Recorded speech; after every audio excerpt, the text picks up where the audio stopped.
আমাৰ দলৰ সাধাৰণ সম্পাদক তথা শদিয়া বিধানসভা সমষ্টিৰ প্ৰাৰ্থী জগদীশ ভূঞা ডাঙৰীয়াৰ আজি মনোনয়ন পত্ৰ আমি দাখিল কৰিলোঁ আৰু মই তেখেতৰ প্ৰতি শুভেচ্ছা জ্ঞাপন কৰিছোঁ আৰু মই সকলো ৰাইজৰ শদিয়াবাসী ৰাইজৰ আশীৰ্বাদ বিচাৰিছোঁ যাতে আমি পৰিৱৰ্তনৰ এই যাত্ৰাত এই যিটো বিজেপিৰ অপশাসন ভ্ৰষ্টাচাৰী শাসন সাম্প্ৰদায়িক ৰাজনীতিৰ পৰা পৰিত্ৰাণ দিবৰ কাৰণে যাতে সকলোৱে অহা 9 এপ্ৰিলত জগদীশ ভূঞা ডাঙৰীয়াক যাতে ভোটদান কৰে জাহাজৰ চিনত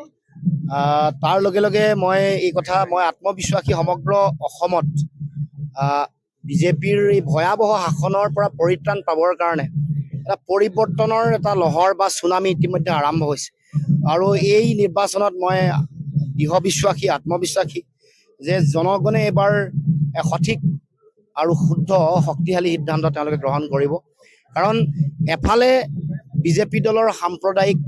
ৰাজনীতিৰ যোগেদি সমাজ ভাঙিছে আমাৰ হাতামপুৰুষীয় সমন্বয় সম্প্ৰীতিৰ ভাতি ভাঙিছে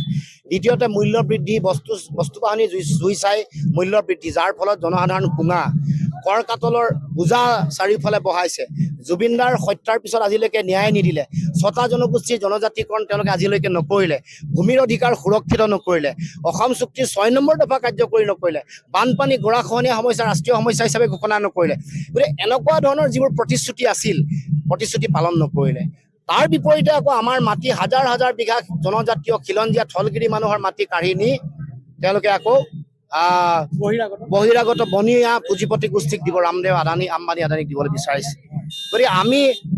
আগন্তুক দিনসমূহত এই কথাবোৰৰ ন্যায় বিচাৰিছোঁ সেইকাৰণে ন্যায় অন্যায়ৰ বিৰুদ্ধে ন্যায় প্ৰতিষ্ঠাৰ এখন সংগ্ৰাম এবাৰ জনগণে পোনপটীয়াকৈ কৰিব আৰু ক'ব খোজোঁ যে বিৰোধী চৰকাৰ হ'ব আৰু বিৰোধী চৰকাৰ হোৱাৰ লগে লগে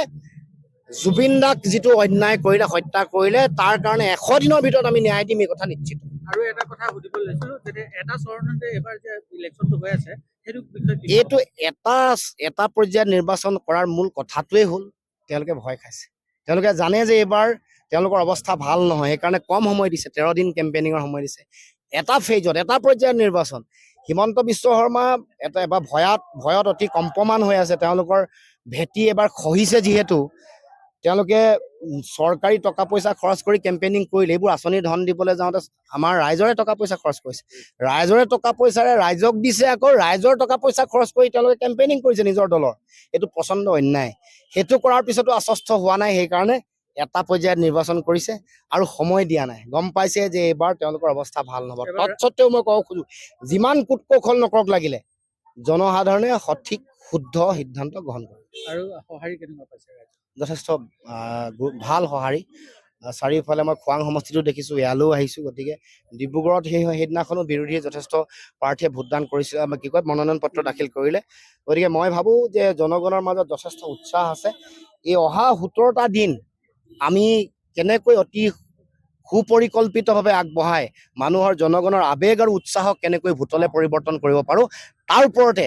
26ৰ বিধানসভা নিৰ্বাচনৰ ফলাফল আহিব মই ভাবোঁ যে আমি সকলোৱে একেলগে একে চিত্তে যদি মনোনিৱেশ কৰোঁ প্ৰতিটো ৰাজনৈতিক দলৰ কৰ্মকৰ্তাই এইবাৰ 26ত বিৰোধীৰ চৰকাৰ নিশ্চিত। ধন্যবাদ।